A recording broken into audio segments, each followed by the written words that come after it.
Bien, ya estamos de regreso en vivo y en directo en TVU Televisión de la Universidad de Concepción. Hoy día es la noticia más importante, evidentemente, el retiro del 10%, esta posibilidad que se abrió para los afiliados del sistema de pensiones. Entiendo que hay cerca de 11 millones de chilenos que podrían eventualmente retirar, en definitiva, su 10%. Pero esto nos remite al tema de fondo. El tema del retiro del 10% es una coyuntura a propósito de la emergencia que estamos viendo en pandemia, donde hay muchos chilenos que necesitan efectivamente dinero rápido, constante y sonante para solucionar problemas básicos como el consumo o algunas deudas que lo están complicando. Pero el tema de fondo es el tema del sistema de administrador de fondos de pensiones. Por eso que estamos con Gabriela Lanata, ella es abogada de la Facultad de Ciencias Jurídicas de la Universidad de Concepción. Gabriela, ¿cómo está? Gusto saludarle. Hola, muy bien, gracias. Buenas tardes. Gracias por atender nuestro llamado. Queremos hablar un poquito de nuestro actual sistema de pensiones. La sensación que tengo yo, digamos, es que no hay que ser muy inteligente para darse cuenta que el sistema está súper cuestionado hace ya bastante tiempo. Y cuestionado, aquí quiero que me ayude usted, por razones exógenas, por razones propias del sistema. Nosotros tenemos un sistema de capitalización individual, en el mundo hay sistema de capitalización individual y de reparto, nosotros tenemos capitalización individual, pero tenemos también una población que envejece. Entonces, al tener una población que envejece es una complicación que en algún minuto vamos a tener que resolver. ¿Usted cree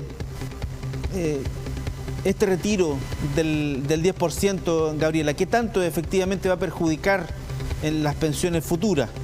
¿Va a ser un asunto grave o va a ser un asunto coyuntural? En vez de ser malas las pensiones van a ser un poquito más malas nomás. Básicamente ese es el ejercicio que se puede hacer, ¿o no? Claro, obviamente si se retira alguna cantidad, por pequeña que sea, eso va a afectar en alguna medida la pensión. Pero el monto en cuanto al cual, en referente al cual se baja la pensión mensualmente no es tan considerable si lo miramos frente a la necesidad que hoy día tiene la gente. Según las estimaciones oficiales, siguiendo los cálculos estimativos que están en las páginas oficiales, no debería afectar más allá de 15.000 pesos a 20.000 pesos cada mensualidad. Esto, claro, se va a notar más en las pensiones más bajas, obviamente, que en las pensiones un poquitito más altas. Pensemos que una pensión que hoy día está calculada en una persona que ha cotizado siempre, que tiene, por ejemplo, 100 millones de pesos y que está justo ya próxima a pensionarse, a lo más le va a rebajar cada mensualidad 20.000 pesos. O sea, en vez de sacar 450.000 pesos, podrá sacar 430 y tanto, 440. Ahora, si las pensiones son más bajas, se notaría proporcionalmente más, pero no va más allá de esa cantidad de la mensualidad. Por lo tanto, no parece ser un elemento que pueda disuadir a las personas de retirar los fondos hoy día.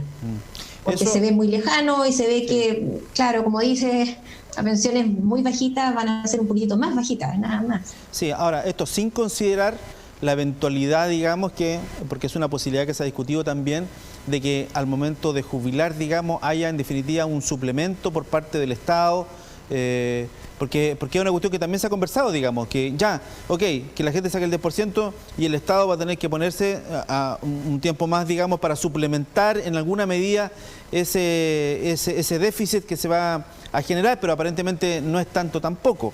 Ahora, claro. Si el Estado interviene, digamos, y pone un poquito más, digamos, ese déficit podría achicarse aún más. En nuestro actual sistema de pensiones, actualmente la gente impone por un 10% de su renta, ¿cómo le llaman? La renta total, digamos, no al líquido, sino a la total. Impone un 10%. Sobre su remuneración imponible, claro. Remuneración bruta. Sí. Yo he mirado algunos ejemplos de otros sistemas de pensiones en otras partes del mundo, y se cotiza por sobre el 15, el 17%. ¿Cotizamos poco los chilenos, diría usted, el 10%, muy poquito? Claro, en realidad ese es un problema que está dentro de la estructura del sistema. Un 10% es muy bajo, incluso los cálculos estimativos que se proponen, por ejemplo, en la OCDE son de un 19%. Las cotizaciones que se efectuaban en todos los sistemas antiguos eran sobre el 20%, aunque se considerara también la protección a salud ahí, pero eran 27, 28, 30%. Es una cotización bastante baja como para pensar en financiar una pensión equivalente al tema óptimo, que ni siquiera estoy hablando de la última remuneración imponible, pero sí de un 70% de la última remuneración imponible. Es imposible con un 10% de la remuneración. Se pensó tal vez en que las personas iban a hacer cotizaciones voluntarias y que este 10% iba a ser el mínimo obligatorio, pero está claro que las cotizaciones voluntarias no fueron nunca un sistema utilizado, que nació con el sistema, y lo ha sido más el APB que existe hoy día, que tiene el estímulo tributario, y las personas que sí han hecho APB pueden optar a una pensión mayor. Sí, pero claro, con un 10% no se puede financiar una pensión como la que esperan las personas, aún teniendo permanencia en las cotizaciones, teniendo una densidad de cotizaciones adecuada. No, matemáticamente no va a funcionar, por muy buenas que pudieran llegar a ser las rentabilidades del sistema. Eso tiene que ver con las razones exógenas de las cuales yo hablaba hace algún ratito. Tiene que ver con el bajo nivel de remuneraciones que hay en Chile en términos generales. Los sueldos en general en Chile en comparación... Comparémonos con los países con los que nos gusta compararnos. Con la OCDE, comparémonos con la OCDE, si estamos metidos ahí entre medio. No son las mejores remuneraciones de la OCDE, ni siquiera están en el promedio, están muy bajas en el promedio. ¿Qué hacemos con lo que también señalaba al principio, con esto de que cada vez son más las personas pasivas versus las activas en términos laborales? Tenemos el sistema de reparto, que el que teníamos nosotros antes, en los 80, digamos, cuando se cambió esto, funcionaba muy bien, cuando la pirámide era perfecta, digamos, una gran cantidad de personas abajo trabajando, activas, pagándole la pensión, la jubilación a las personas arriba, que eran menos y que estaban pasivas, que estaban jubiladas, digamos. Pero eso ha cambiado radicalmente. Ese es un fenómeno no chileno, un fenómeno mundial.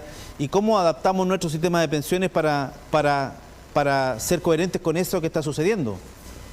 Claro, en primer lugar, como bien decías, ningún sistema previsional puede constituir una solución a las bajas rentas o los problemas laborales que se tiene durante la vida activa. Eso es esperar mucho un sistema previsional. Claro, tienes toda la razón. Mientras si tenemos sistemas laborales con muy bajas remuneraciones, con personas con grandes periodos de cesantía, ningún sistema previsional va a poder solucionar adecuadamente eso. En cuanto a los sistemas de reparto, claro, funcionaron bien mientras el porcentaje de los trabajadores activos es muy superior al de los pasivos. Si esa tasa empieza a variar, eso va a redundar en que van a haber muy pocos trabajadores que aportan para financiar las pensiones de los que ya están jubilados.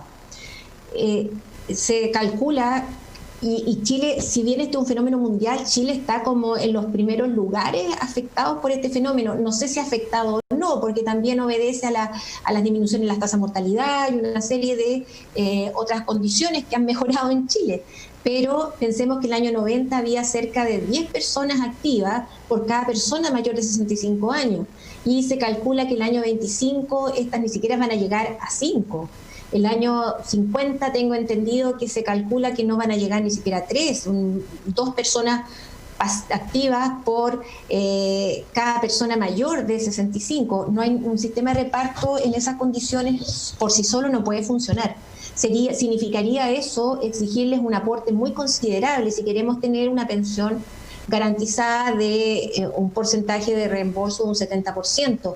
Si pensáramos en esos porcentajes del año 50, tendríamos que entender que las personas tendrían que cotizar como el 50% de su remuneración imponible para poder financiar a todos los pasivos que van a haber. Unido a que se ha ido extendiendo además las edades, las expectativas de vida de las personas en Chile, que ha sido considerable.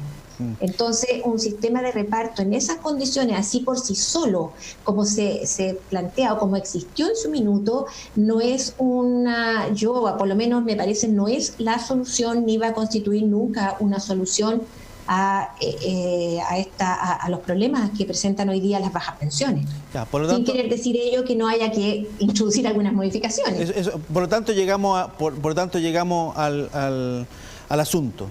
Claro, aparentemente los extremos, a propósito de lo que está pasando con nuestra población, digamos, y los factores que usted ha señalado, algunos de ellos, los extremos aparecen como que no son posibles. Un sistema de capitalización individual puro, por los problemas que tenemos, ¿no es cierto?, con un mercado laboral muy precario, digamos, o un sistema de reparto porque la población activa es cada vez menor. Todo apuntaría entonces a una especie de mixtura, y aquí va la pregunta a lo mejor para ir redondeando ya la entrevista. ¿Ve usted la desaparición del actual sistema o ve usted en este retiro del 10% un apurar la modificación al actual sistema? Yo me inclinaría por lo segundo. En primer lugar, hay que tener claro que no se trata de hacer desaparecer un sistema, sino sustituirlo por otro. La gente tiene la idea de retirar toda mi plata porque toda mi plata es mía. Y se olvidan de cuál es la alternativa de ello, que cómo va a financiar entonces una pensión.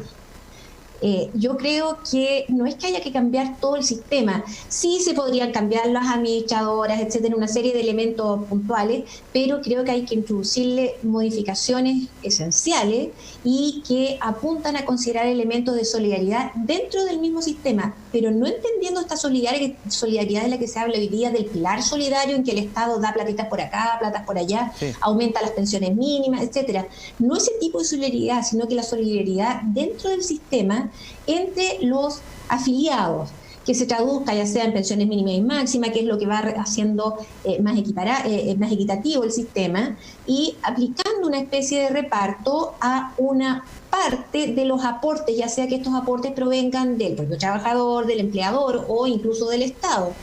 Eso iría a un fondo común y se podría con ello complementar las pensiones financiadas en primer lugar, en primera instancia, por el régimen de capitalización y completadas, por así decirlo, con estos fondos que pudieran provenir de este fondo común. Esto obviamente no es un planteamiento a lo mejor muy popular. La gente quiere que todo lo que se le aporte sea para mí. O sea, si mi empleador va a aportar, que sea mío y no que vaya a un fondo común. Ese es un concepto que hay que tratar de revertir, que lo tenemos como muy afianzado en nuestra idiosincrasia. No somos solidarios desde este punto de vista, no queremos aportar para mejorar lo de los demás, sino que si va alguien a aportar más, que sea mío, y seguimos entonces con el mismo esquema. Pero hay otro elemento bien importante que no se toca y nunca se dice. Yo siempre estoy esperando a alguien que diga qué vamos a hacer con eso, o muy pocas veces se trata, que es la gran tasa, la gran porcentaje que hay de evasión de cotizaciones. Significa lagunas no porque la gente no esté trabajando, sino que porque las cotizaciones no fueron enteradas por su empleador. Eso no hay ningún seguro, hoy día no hay ninguna fórmula que lo cubra. Simplemente se le dice a su empleador no pagó, por lo tanto usted eso no tiene pensión con eso, y obviamente eso es un elemento importante también. Pero eso no se persigue, perdón, abogada, ¿eso no se persigue penalmente de alguna manera?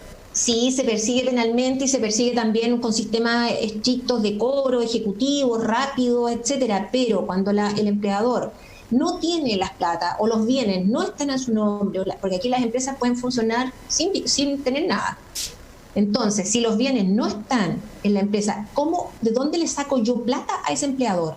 Si esa plata o está a nombre de un tercero, o a nombre de otra sociedad, etcétera. Ese es un problema bien en la esencia de nuestra estructura. Las empresas pueden funcionar sin un peso aquí, y la verdad es que entonces también se va a producir este vacío en las cotizaciones.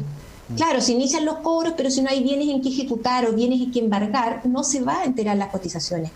Y muchas veces los trabajadores pueden ir dándose cuenta de esto solamente cuando se van a ir a jubilar, y ya no tiene no tiene vuelta atrás, no hay ninguna forma de protegerlo. Esto se han ido haciendo, dictando normas, algunas que encarecen el despido si no están pagadas las cotizaciones, que agilizan los procesos ejecutivos, pero que no han sido una solución a esto, y no se ha tomado en cuenta que son porcentajes importantes. No me estoy refiriendo a lagunas porque no se haya trabajado, porque si no se trabaja, ¿de qué estamos hablando? O sea, para estar en un sistema previsional hay que trabajar. Sí, claro. Y hay que trabajar en la formalidad, no en la informalidad. Entonces son todos elementos que de repente se dejan de lado. Yo veo mucha gente que las entrevistan en la tele haciendo las filas para sacar su 10% y que ni siquiera saben si están en un FP o no. Sí, claro. Entonces, que no tienen conciencia de, y menos si tienen los fondos o no. Entonces, hay otros elementos que también hay que considerar. Ya hay que tener algún tipo de educación previsional más sólida, que nos permita a nosotros saber de lo que estamos hablando cuando nos referimos a seguridad social o específicamente a previsión social. Sí, algo está pasando ahí, evidentemente. Uno, claro, nosotros llevamos, ¿cuánto? 2 semanas, 3 semanas hablando de que no se necesita la clave para hacer el retiro de y la gente va y hace la fila para pedir la clave. Entonces, hay algo ahí que no está funcionando entre lo que decimos o nosotros. La desconfianza, no sé, pero... Claro, entonces insisten en lo mismo, insisten, e incluso se ha producido un tema que también yo lo pensé, pero hoy día lo veía que gente preguntaba eso, la gente que no tiene el mínimo, que no tiene 1 millón en su AFP, tiene como la idea de que igual se le va a pagar el millón. No. Por ejemplo, si yo tengo solo 400.000 pesos, voy a poder sacar solo 400.000 pesos. Obvio. El 100% de lo que tengo, pero no es que para mí el mínimo sea 1 millón. Eso lo preguntaba la gente hoy día, lo vi en la tele. Y eso se veía venir porque se planteó un mínimo de estas 35F y la gente dice, voy a sacar 35F, sacaron la cuenta cuántos son 35F y con eso solucionó harto. ¿Qué va a pasar cuando se den cuenta que a su respecto los mínimos eran bastante inferiores? Sí, también se vio eso. No sé cómo llamar eso, de educación cívica tal vez. Claro. Tal vez. Mire, ¿sabes qué más? Debería enseñarse en los colegios. Sí. En los colegios. Bueno. A mí me enseñaban estas cosas en el colegio cuando era chica, en el colegio. De muy ahí bien. partir. Ha sido una conversación muy interesante con Gabriela Lanata, de la Facultad, abogada de la Facultad de Ciencias Jurídicas de la Universidad de Concepción, muy clarificador y llegamos al punto final que me parece que es clave. Efectivamente, hay harto de conocimiento en la gente y hay harto, a lo mejor ahora están interesados, pero en general durante mucho tiempo hubo harto desinterés de este tema, como que trabajaba y le daba lo mismo. Después se dan cuenta que en la papeleta había un montón de en blanco y claro, no le pagaron. No pagado. Nadie se preocupa de eso, sino hasta cuando lo despiden, qué sé yo. Gabriela, ha sido muy gentil por atender nuestro llamado. Muchas gracias. No, gracias a ustedes. Muchas gracias a ustedes por pensar en mí. Que esté muy bien. Adiós. Muchas gracias.